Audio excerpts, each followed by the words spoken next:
तो बच्चों आज हम लोग पढ़ेंगे ट्रांसपोर्टेशन इन ह्यूमंस।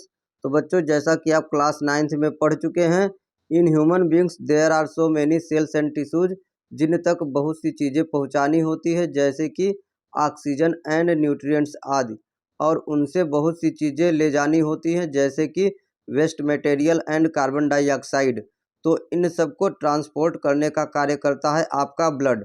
अब देखिए ब्लड इतना सारा काम करता है बॉडी के लिए, तो बॉडी के लिए यह बहुत ही आवश्यक हो जाता है। अतः हमें एक पंपिंग आर्गन चाहिए जो इस ब्लड को पूरे बॉडी में सर्कुलेट कर सके। ये काम आपका हार्ट करता है। कुछ ट्यूब्स चाहिए होंगे जो उस ब्लड को अलग अलग टिश्यूज तक पहुंचा सके। उन ट्यूब्स को ब्लड वेसल्स कहते हैं, और ये सारी चीज़ें मिल करके सर्कुलेटरी सिस्टम का फॉर्मेशन करती हैं। तो सबसे पहले ब्लड का फ्लो समझ लेते हैं कि ये कैसे होता है। जो ब्लड वेसल्स हार्ट से ब्लड लेके दूसरे बॉडी पार्ट तक जाएंगी उन्हें बोलेंगे आर्टरी।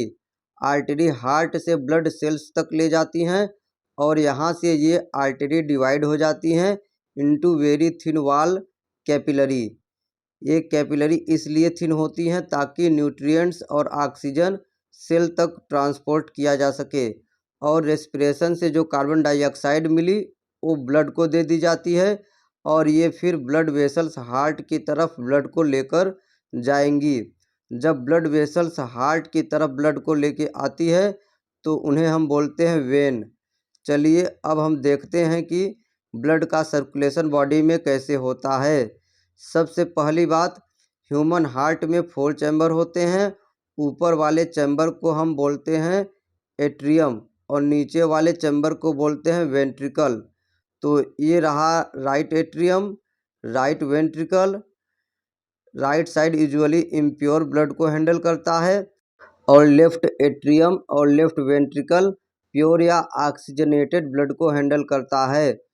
तो ऑक्सीजनेटेड ब्लड पल्मोनरी वेन के थ्रू लेफ्ट एट्रियम में एंटर करेगा, वहाँ से ब्लड पहुँचेगा लेफ्ट वेंट्रिकल में, जहाँ से इसको पंप कर दिया जाएगा आयोटा के थ्रू पूरे बॉडी में। आयोटा लार्जेस्ट आर्टरी होती है क्योंकि वो कंप्लीट बॉडी के लिए ब्लड का सप्लाई करती है। यहाँ पर बॉडी आर्गन के अंदर सेल्स हैं जिनके तो ऑक्सीजनेटेड ब्लड ऑक्सीजन सेल्स को दे देगा। सेल्स रेस्पिरेशन करके कार्बन डाइऑक्साइड ब्लड को दे देंगे। अब डीऑक्सीजनेटेड ब्लड बॉडी से आएगा वेना कावा लार्जेस्ट वेन के थ्रू, और इंटर करेगा राइट एट्रियम में। यहाँ से डीऑक्सीजनेटेड ब्लड राइट वेंट्रिकल में पहुँचेगा, जहाँ से फिर ये ब्लड जाएगा पल्मोनरी आर्टरी के थ्रू लंग्स की तरफ। लंग्स में ये आर्टरी और ज़्यादा थिन पल्मोनरी में डिवाइड हो जाती हैं, जहाँ से एल्वुलाई में गैसियस एक्सचेंज होगा, यानी कार्बन डाइऑक्साइड बाहर निकल जाएगी और ऑक्सीजन मिल जाएगी। तो ऑक्सीजनेटेड हो जाएगा ब्लड। अब ऑक्सीजनेटेड ब्लड लंग्स से हार्ट में आएगा पल्मोनरी वेन के थ्रू। तो देखिए पल्मोनरी यानी लंग्स से रिलेटेड, तो हार्ट से लंग्स में जा रहा है ब्लड तो पल्मोनरी आर्टरी, और हार्ट में लंग्स से आ रहा है ब्लड तो पल्मोनरी वेन, और फिर ये साइकिल कंटिन्यू रहती है। अब इसी सर्कुलेशन को जो हमारी बॉडी में होता है उसे बोलते हैं डबल सर्कुलेशन। बोर्ड में यह क्वेश्चन पूछा गया है कि what is double circulation in human beings. तो देखिए क्या है, एक हार्ट से बनता ब्लड आर्गन तक जा रहा है और वहाँ से वापस हार्ट तक आ रहा है, इसको बोलते हैं सिस्टेमिक सर्कुलेशन।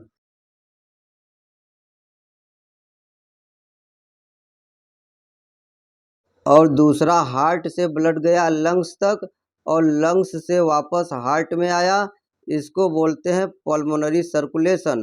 तो ह्यूमंस में एक साइकिल में ब्लड हार्ट से 2 बार होकर गुजर रहा है, इसलिए इसको बोलते हैं डबल सर्कुलेशन।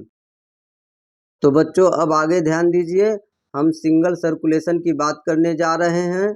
सिंगल सर्कुलेशन हमें देखने को मिलता है फिशेज में, जिनके हार्ट में 2 चैम्बर होता है, एक एट्रियम और एक वेंट्रिकल होता है। तो इनमें ब्लड एक साइकिल में एक बार ही हार्ट से होकर गुजरता है, इसलिए इसे बोलते हैं सिंगल सर्कुलेशन। अब ये ह्यूमन हार्ट का डायग्राम है। घबराने की कोई बात नहीं है, जितना हमने समझ लिया है वही सब है। तो आगे ध्यान दीजिए बच्चों, ये रहा right atrium, right ventricle, left atrium, left ventricle. यहाँ हार्ट के अंदर वाल्स हैं जो इंश्योर करती हैं कि ब्लड जिस चैम्बर से आ रहा है उसमें वापस न चला जाए।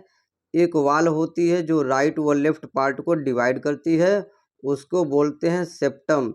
ओके बच्चों, अब डीऑक्सीजनेटेड इम्प्योर या कार्बन डाइऑक्साइड रिच ब्लड आएगा लार्जेस्ट वेन कावा के थ्रू हार्ट के राइट एट्रियम के अंदर। वहाँ से ब्लड जाएगा राइट वेंट्रिकल में, राइट वेंट्रिकल से बाहर जाएगा पल्मोनरी आर्टरी के थ्रू लंग्स में प्योर होने के लिए।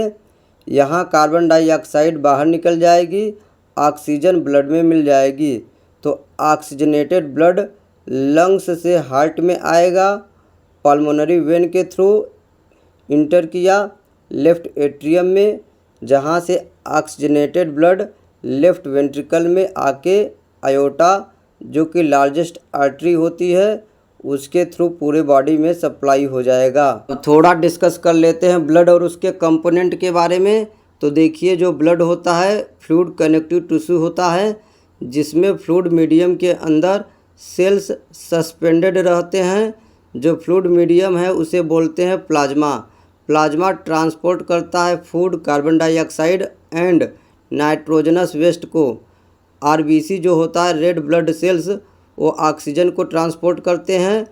ब्लड में प्लेटलेट सेल्स होते हैं जो किसी इंजरी के केस में ब्लड को क्लॉट करते हैं ताकि ब्लड का लॉस न हो पाए। इसके बाद हम बच्चों आगे ध्यान दीजिए, लिम्फ के विषय में समझेंगे। बच्चों ध्यान दीजिए, लिम्फ भी एक फ्लूइड जैसा मटेरियल होता है जो कि हमारी बॉडी में ट्रांसपोर्ट के लिए हेल्प करता है और यह इम्यूनिटी सिस्टम को भी मजबूती देता है। ब्लड और लिम्फ में फ़र्क सिर्फ इतना है कि यह कलरलेस होता है और ब्लड के कंपेयर में इसमें प्रोटीन कम पाया जाता है।